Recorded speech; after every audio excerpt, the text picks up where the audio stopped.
Namasté. C'est bon de se retrouver. Je vous accueille de tout mon cœur. Je vous aime tel que vous êtes. Oui, tel que vous êtes.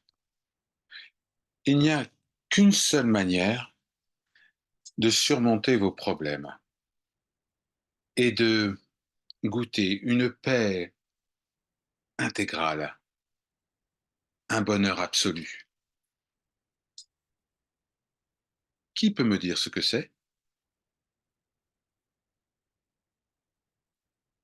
Eh bien, vous devez retourner à ce que vous étiez avant d'être né. Qu'est-ce que vous étiez avant d'être né? Rien, rien du tout. Si vous retournez là, eh bien, vous vous souviendrez de votre véritable nature. C'est ce qu'on appelle la réalisation du soi. Vous n'avez pas à attendre de mourir, de déposer votre enveloppe mortelle, mais vous pouvez retourner là où vous étiez lorsque vous étiez dimension absolue, sans limite. Oui, vous verrez la violence, la guerre, la cruauté, mais tout cela sera perçu comme la paix. Vous verrez l'absolu, l'indivisible, là où les autres percevront un corps malade, vous verrez une parfaite santé, une harmonie totale. Là où apparaîtra le manque, la limitation, vous ne verrez que l'abondance au-delà de vos rêves les plus fous. Parce que vous êtes allé au-delà, vous avez transcendé le monde dit relatif.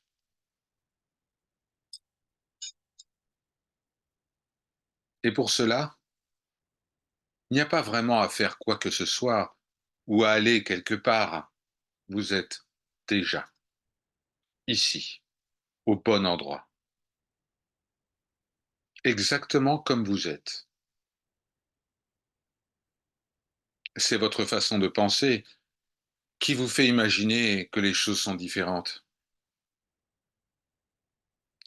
C'est le lavage de cerveau que vous avez subi depuis votre enfance qui vous fait penser que quelque chose ne va pas, que quelque chose ne tourne pas rond, que vous avez à faire quelque chose pour atteindre la réalisation, l'éveil.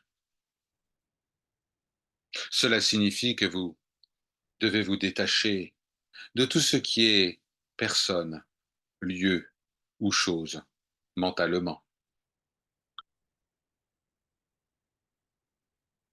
Lorsque vous essayez d'être une bonne personne, ce que vous dites, c'est qu'en fait, il y a du mal dans le monde que vous devez corriger, n'est-ce pas? Mais si tout était parfait, vous n'auriez pas besoin de corriger quoi que ce soit. Si vous essayez de soigner quelqu'un, c'est que vous pensez que cette personne est malade, ou sinon vous ne l'aideriez pas. Quand vous essayez d'aider les sans-abri ou de faire des choses altruistes, généreuses dans votre vie, eh bien, vous participez au jeu de la Maya, de l'illusion, ce jeu où il semble qu'il y ait de la pauvreté, de la souffrance et des choses dans ce monde qui existent et que vous essayez d'arrêter. Est-ce que vous voyez ce que je veux dire? Le monde a été tel qu'il est depuis la nuit des temps, depuis qu'il existe en tant que rêve. Il n'a jamais vraiment existé. Dans ce rêve, il y a des gens qui agissent bien et puis des gens qui agissent un peu moins bien. Tout ça fait partie de la dualité. Il y a des gens qui brutalisent les autres, qui tuent, qui volent, et puis il y a des gens qui donnent, qui aiment et qui aident. les uns et les autres sont des imposteurs. Je ne vous dis pas d'ignorer la situation. Lorsque vous essayez d'ignorer la situation, cela veut dire que vous faites une erreur parce que vous croyez que cette situation existe. Si vous croyez que les circonstances existent, vous ne pouvez pas les ignorer. Ne voyez-vous pas cela? Tant que vous pensez que quelque chose ne va pas, alors vous essayez de redresser, de corriger, de réparer. Autrement dit, quand vous voyez une personne qui meurt de faim dans la rue et qui vous demande un morceau de pain, eh bien, vous devez donner ce morceau de pain parce que vous voyez cette personne véritablement mourir de faim. Puis viendra un temps où vous ne verrez pas la personne mourir dans la rue. Et simplement parce que vous vous tenez à côté de cette personne, eh bien, la faim de ce sans-abri semblera s'apaiser. Sans pain physique, tout dans ce monde est Maya. C'est une astuce, c'est un tour de magie pour que vous continuiez à jouer, pour que vous continuiez à vous conformer à ce que le scénario a défini pour vous, afin que vous continuiez à agir, entre guillemets. Souvenez-vous, l'opposé du bien est le mal, l'opposé du faux est le vrai, mais vous ne voulez pas changer cela. Vous voulez transcender ces couples d'opposés. Là où il n'y a que pure vacuité, là où rien n'existe, là où rien n'existe en dehors de votre véritable nature, alors se trouve la liberté véritable. Je ne parle pas de votre liberté personnelle, absolue. La liberté absolue dont je parle est omniprésente. Si vous devenez cette liberté absolue, eh bien cette liberté absolue est omniprésente. Où que vous posiez votre regard, il n'y a que liberté, liberté absolue. Je ne me réfère pas à une vie personnelle, égoïste. Quand une personne veut surmonter ses difficultés, et puis le reste du monde, quant à lui, eh bien, continue à souffrir. Lorsque vous transcendez l'idée qu'il y a un monde séparé de vous, cela est transcendé par tous et pour tous, par tout le monde, par tous les êtres sensibles et insensibles. Le monde tel qu'il apparaît n'est ni bon ni mauvais. Essayez de comprendre cela. Lorsque vous vous impliquez dans le monde, comme étant quelqu'un qui fait le bien, eh bien, il semble que vous aidiez. Mais dites-moi, est-ce que la pauvreté cesse? Est-ce que la pauvreté cessera un jour? Est-ce que l'inhumanité de l'homme vis-à-vis de l'homme a cessé? Est-ce que cela cessera un jour? Est-ce que toutes les terribles conditions que nous observons dans le monde vont cesser? Ou est-ce qu'elles vont sembler se détériorer encore un peu plus? Qu'est-ce qui est arrivé à toutes ces personnes qui voulaient faire le bien? Tous ces gens qui ont œuvré pour la liberté, pour la paix, pour le bonheur et pour la joie dans ce monde? Eh bien, ils disparaissent. Et personne n'entend parler d'eux. Plus jamais. Et le monde continue avec toute sa folie, son absurdité. C'est une chose difficile à partager avec le lambda, la personne anonyme dans la rue, parce qu'ils ne peuvent pas comprendre cela. La plupart d'entre vous ici comprennent de quoi je parle. Le monde est pure illusion. Maya. Lorsque vous êtes hypnotisé par cette illusion, Eh bien, vous jouez votre rôle. Et vous êtes tellement impliqué dans le rôle que vous pensez vraiment que vous êtes en train de réaliser des choses, que vous aidez les autres, que tous vos amis vous apprécient pour cela, et qu'ils vous disent que vous êtes vraiment quelqu'un de gentil, quelqu'un de bon, et toutes les bonnes choses que vous faites pour le monde. Il y aura toujours des gens comme ça. Bien sûr, vous pouvez dire que si personne ne faisait le bien, eh bien, l'univers, le monde serait un enfer, mais le monde est déjà l'enfer. Vous n'avez pas besoin d'y aller en enfer, c'est déjà là. Voilà, c'est le jeu. Et tout le monde doit jouer son rôle. Tout le monde doit jouer son rôle dans cet enfer, dans cette illusion. Et on pense qu'on fait le bien. Nous pensons que les choses que nous faisons sont merveilleuses, que nous aidons l'humanité, que nous profitons de nos vies, que nous avons des bons moments. Essayez de comprendre que tout cela fait partie du jeu de duel. Tout fait partie du jeu. Sur le plan du karma, vous vous incarnez dans ce monde en tant que bonne personne ou mauvaise personne. Vous n'avez pas de choix. C'est la dualité. Alors vous devez jouer votre rôle. Vous devez évoluer dans cette illusion. Et vous revenez encore et encore et encore. Et vous jouez à chaque fois des rôles différents. En tout cas, cela apparaît comme cela. Une fois, vous êtes une bonne personne, et puis la fois suivante, eh bien, vous êtes une très mauvaise personne. C'est un peu comme les cow-boys et les Indiens. Une fois, vous êtes l'Indien, et la fois suivante, vous êtes le cow-boy. Ça ne s'arrête jamais. Il n'y a pas de fin à cela. J'ai parlé à beaucoup de gens qui ont travaillé dans des associations caritatives, qui ont œuvré pour la paix dans ce monde, qui ont essayé d'aider les sans-abri, qui ont voulu nourrir les pauvres, partout dans le monde. Et c'est très louable, c'est très bien. Mais ils m'ont tous dit la même chose.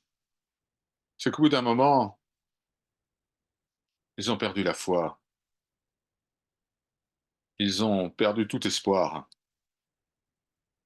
Parce que lorsque vous nourrissez 100 personnes, 200 personnes se présentent. Lorsque vous en nourrissez 200, 400 arrivent. Ça ne se termine jamais. Alors vous vous dites, bien sûr, ben, au moins j'ai nourri une centaine de personnes, j'ai pris soin d'eux. C'est vrai aussi.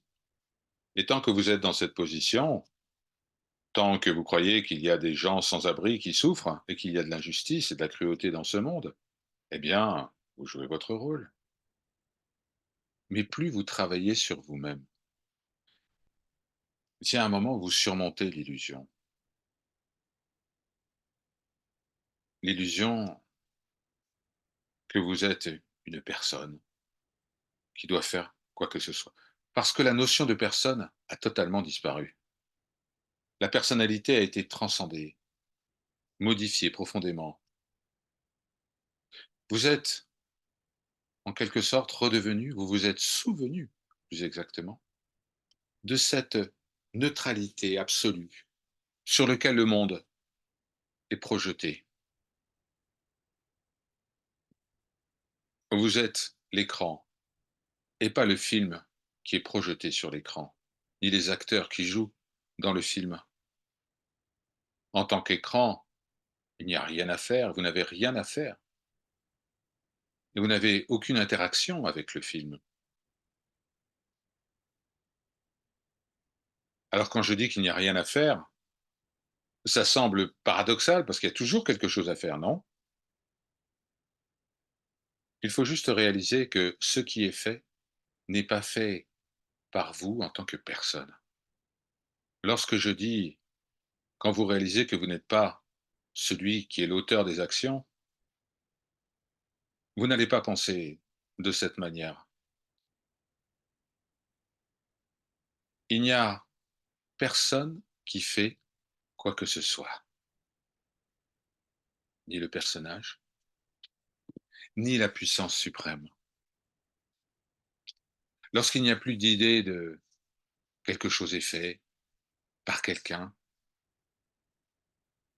alors il n'y a plus que le silence, l'impossibilité d'exprimer ce qui est. Lorsque vous êtes la liberté absolue, vous êtes comme la feuille sur un arbre. La feuille de l'arbre évolue avec la nature. Elle affronte les tempêtes. Parfois elle meurt, mais l'essence de la feuille ne meurt jamais.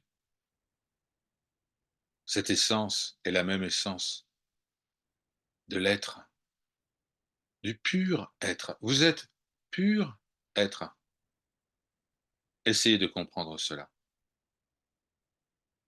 Cela sauvera votre vie. Tant que vous pensez que vous devez faire quelque chose dans ce monde, alors faites quelque chose.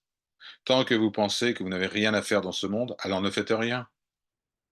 Mais faire quelque chose et ne rien faire sont en fait les deux faces de la même pièce de monnaie, parce qu'il y a toujours cette notion de quelqu'un qui fait ou qui ne fait pas. Vous ne pouvez pas dire je ne suis rien, parce que même lorsque vous dites je ne suis rien, ça veut dire que vous êtes quelque chose. C'est pour cela que le silence est la vérité. Voyez-vous cela maintenant? C'est la raison pour laquelle le silence est véritable réalisation. Dès que vous ouvrez votre bouche, vous voilez la réalité. Dès que vous pensez à quelque chose, vous voilez la réalité. Parce que tout ce que vous dites, tout ce que vous pensez, se fait selon un mode dualiste, un couple d'opposés. Vous ne pouvez pas dire un mot qui n'a rien à voir avec la dualité. Il n'y a rien que vous puissiez dire ou penser qui soit totalement déconnecté de la dualité. Par exemple, vous dites le mot Dieu. La raison pour laquelle vous dites le mot Dieu, c'est parce que vous pensez qu'il n'y a pas de Dieu ici. Alors vous l'appelez. Dieu est toujours ici. Alors, pourquoi dites-vous Dieu? Qui appelez-vous? Tous ces concepts doivent être transcendés. Tout ce que vous croyez, tout ce qu'on vous a appris, tout ce qui a eu ou une compréhension a entraîné une connaissance ou un savoir, eh bien tout cela, ça doit disparaître. Vous devez devenir sans queue ni tête. Ne pas le dire, ne pas en parler, simplement le devenir. Sans expression. C'est la seule façon d'être libre. Même quand je parle de liberté, ben c'est la même chose. Quand nous parlons de liberté, c'est parce que nous pensons être prisonniers. Alors nous parlons de liberté, mais est-ce qu'on peut vraiment parler de la liberté absolue? Absolument pas. C'est pour cela que quand un grand nombre d'entre vous me voient vivre, voient vivre Robert, eh bien, ils voient un être silencieux. Qu'est-ce que je peux dire? Ce n'est pas que je ne veux pas parler, mais c'est qu'il n'y a rien à dire.